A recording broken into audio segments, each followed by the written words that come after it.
Well, let's talk about outsourcing. Which of the following functions are associated with benefits administration has your organization outsourced? Well, as you can see, the largest amount of outsourcing, of course, is the COBRA administration. About 70% of the organizations have outsourced the management of COBRA, and why wouldn't you? It doesn't make sense to try to keep track of those types of benefits inside. It's from a return on investment, or actually from an employee's point of view, these types of plans are not very vigilant. It's obviously the non-employees who are being tracked by the COBRA plans. What you also see is not a lot of organizations have outsourced other potential areas in the benefits plan area. And I think many organizations feel so strongly that this is the type of engagement that they want to have with their employees, so they're not going to outsource these types of plans. Paid time off. One of the most interesting, I think, aspects of the survey is that we went after, along with RTI, an interest in talking about paid time off. That's getting paid for not working. And what you see is a lot of organizations don't have various programs like paid time off, PTO programs. In some cases, they don't have, and they're not adopting vacation plans. They don't have paternity, they don't have maternity, and by the way, they're not adopting these plans.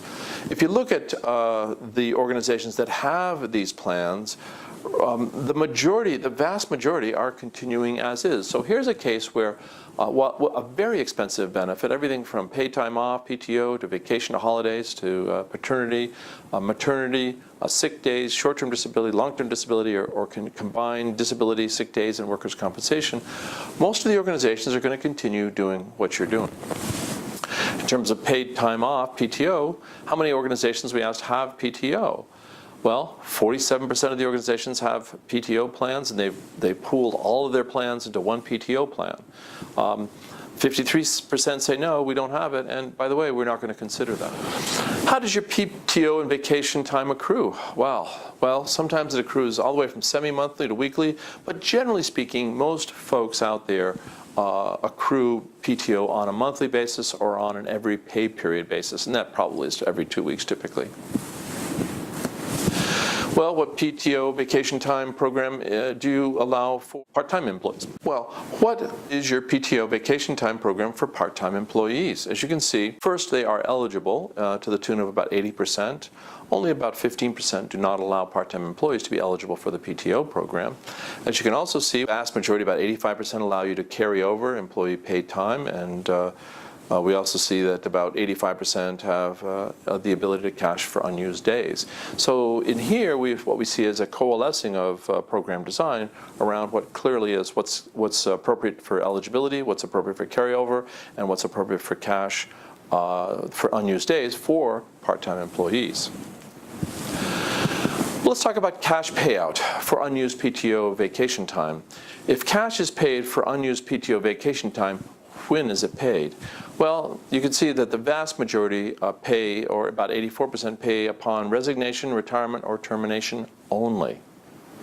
A very small percentage, about 5%, pay it on termination only. And a relatively small percentage, I would say about 5%, pay it upon request if the balance is greater than 40 hours. Staying on paid time off, have you reduced your PTO vacation time accruals and or carryover limits?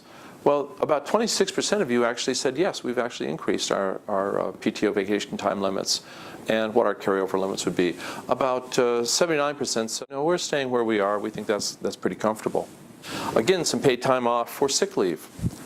If your organization actually provides specifically for sick time, well, you can see the entire range, although clearly the common tendency is about 33% allow 12 days, 22% allow 540 hours. And what you can also see is there's a pretty good range between 15 days, 6 days, and 13 days.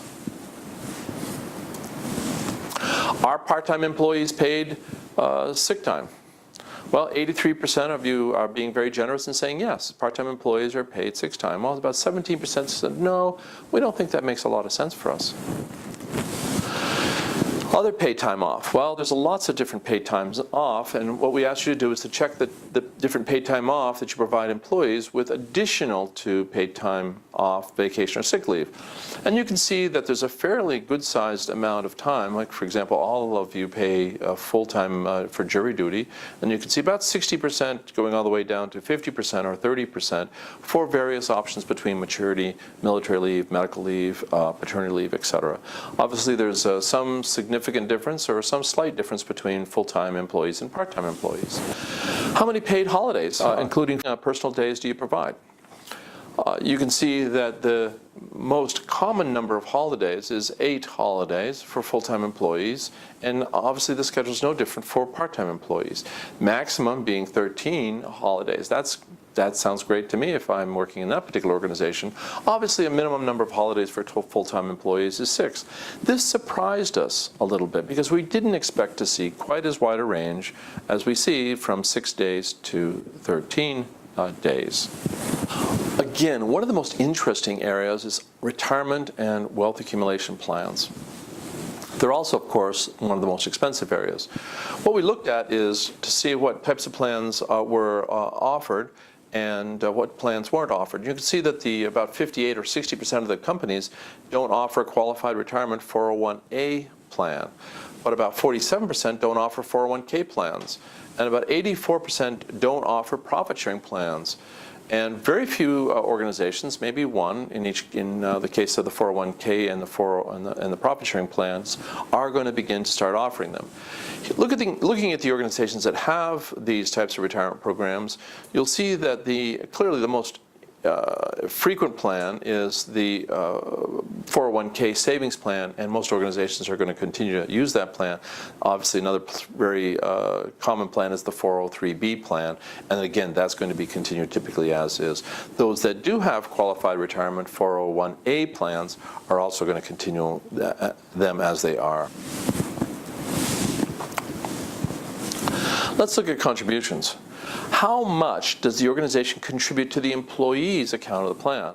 Well, you can see in the 401a plans, you've got flat matches. We asked for flat 4, 5, 10, 10, 12, and 13% were the actual amounts that were mentioned.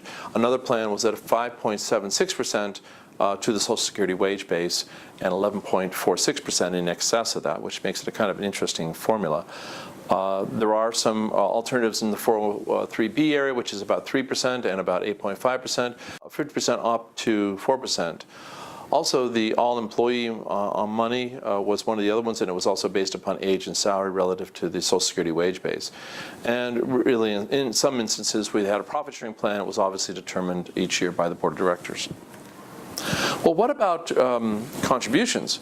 Here's human resources people being creative. Clearly, in the 401k plan, you've got a flat amount of 8%, which is simple, easy to understand. You've got another one which is matching 50% up to 3. You've got 3% of compensation, 100% match. From 4 to 5 of compensation, you've got a 50% match. This is called the STEP kind of plans. Then you've also got up to 4%, 50% up to 4%, 30% of the first $800, 100% for the first 3%, 50% for the next 3. I would suggest that the HR folks in this case have spent a lot of time being creative. Clearly, there's no common way to match on 401k plans. Well, vesting. Well, you seem to be bipolar in this case. About half of you have graded vesting, which vests typically over time, or another half of you, approximately 48%, have cliff vesting. So it vests at one point in time after a certain number of years. What's the vesting schedule? Well, as you can see, for different types of plans, you have really a series of years of service. You can see in this particular plan A, for example, 20% vests after 2 years, 40 after 3, 60 after 4, and 80 after 5. So that's the graded vesting. Take another plan of interest, might be one over here where 25% after first year, 50% after the second year, 75 and 100% after only the 4th year. So you really see very different ranges of vesting. One organization vests 100% after 4 years. This one vests 100% after 4 years. This one vests 50% after 3, but this one vests 75%. Again, I would suggest human resources people gone wild, or certainly a lot of alternative ways to think about vesting. And I don't think there's necessarily one best way, but there's certainly a lot of creativity here. Well, let's take a look at your vesting schedule. 84% of the organizations are going to vest after the first year when it comes to cliff vesting. That's a fairly aggressive position. 8% are going to vest after the first year, and 8% are going to vest after the third year. So what you see here is that if you do use cliff vesting, the vast majority of cliff vesting suggests that there's really no vesting requirement whatsoever. Well, what kind of educational assistance plans do we have? Let's take a look at the programs that have been offered. Tuition reimbursement, sabbaticals, child care, tuition subsidies. A lot of organizations don't have and are not adopting. Certainly a good number of organizations have them and are continuing as they are, but more often they're continuing the tuition reimbursement than they are the sabbaticals or the child care or tuition subsidies. Let's look at educational assistance plans. Must an employee maintain a certain performance within the organization to be eligible for educational assistance? Again, here's an interesting plan. You are bipolar. About half of you say no, not really, as long as they're still a good employee in good standing. About 53% say yes, they need to maintain certain performance criteria for us to be able to fund those types of educational assistance programs. Let's look at how those types of plans that do have criteria. Well, if you get in some organizations, for example, you look at if you get a grade of A, then you get 100%. Almost everyone does that. But if you get a grade B, there's certainly a large number of organizations, about 60%, still reimburse 100%. But a larger growing percentage as you go through this performance process of grading ultimately pay less and less. What you'll see is 100% of the organizations don't pay for the course if you fail the course. Educational assistance plans. Do you offer incentives or rewards for employees who attain a degree? Well, only 6% of you are offering those types of incentives, while 94% said no. We don't offer an incentive for an employee if he gets a bachelor's degree or master's degree or PhD degree or some other type of degree. Well, training programs. What types of programs do you reimburse and at what level? What you see is that 100% of the companies obviously reimburse for specific job training, for the job that they're on, for example. Job training for jobs within the same family, that's 100%. So if I'm an accountant and I want to be trained to become a senior accountant or a CPA, most all of you will pay 100% reimbursement for that. Job training for jobs that are in the company but aren't really in the accounting area that I happen to work in, well, about 60% of you say that you'll reimburse for that type of program. Those of you who answered job skills that are not currently within the scope of the organization, we made a joke sort of i.e. basket weaving, none of you are interested in paying for those types of programs, and clearly that makes sense. What type of level of reimbursement? Well, the level of reimbursement can range from obviously 0 all the way up to 100%. Most of you are in the 75% to 100% category for the first three areas of training. We asked, please indicate the programs you are using and what your plans are for the near future. Well, you can see that a lot of organizations don't have wellness programs, and they are thinking about adopting them. In this case, you've got 22% of the organizations don't have it, but about 33% are adopting it. Concierge services, about 78% don't have it, and it doesn't look like anyone's planning to adopt it. Outside, on-site exercise facility, about 40% don't have. Exercise classes, about 39% don't have, and it doesn't look like you're rushing to get those types of programs in. Now, a lot of organizations do have programs, and for the vast majority of you, you're continuing it as is, with the exception of only a relatively small number that actually have spas and are continuing it as is. Well, what types of wellness programs do you offer? A whole range of different wellness programs, and I think that's where obviously a lot of HR creativity has occurred, and also we see a lot of returns on those types of programs. Well, let's talk about wellness and other programs. For example, the program locations. A few organizations offer wellness programs off-site, about 8%, about 17% offer them on-site, and a large 75% of you offer the programs both on-site and off-site. Do your wellness programs include penalties for non-compliance? Well, about 70% or 68% said no. And 32% said, well, we really don't have those types of issues. 21% said to provide better benefits. 86% said to reduce costs. So clearly, reducing costs is what's driving the benefits plan designs. Well, what are the general themes that you're using when you use to explain the changes? Well, clearly in this case, about half of you, about 53%, have decided that making the design more competitive or current is the way that you've explained it to employees. A second largest one is to respond to the Patient Protection and Affordable Act plan, about half, or about 53%. The third highest change that's being used to explain it is to adapt to regulatory changes. The next one is to achieve a better use of company contributions. The next one is to encourage better employee utilization. All of these certainly are good reasons to change and design plans, and even better reasons to explain to employees for the reasons to change, the reasons that plans are being changed. Healthcare reform. Finally, what are some of the general themes that you used recently or are using now to explain the changes? So how are you communicating the changes to your employees? What you see is that making the design more competitive or current, making it more current is about 53%, or about half of you. For cost savings only, if you're saying that, only about 13% of you are explaining it as only as for cost savings. To achieve a better use of company contributions are being used by about 33% of you.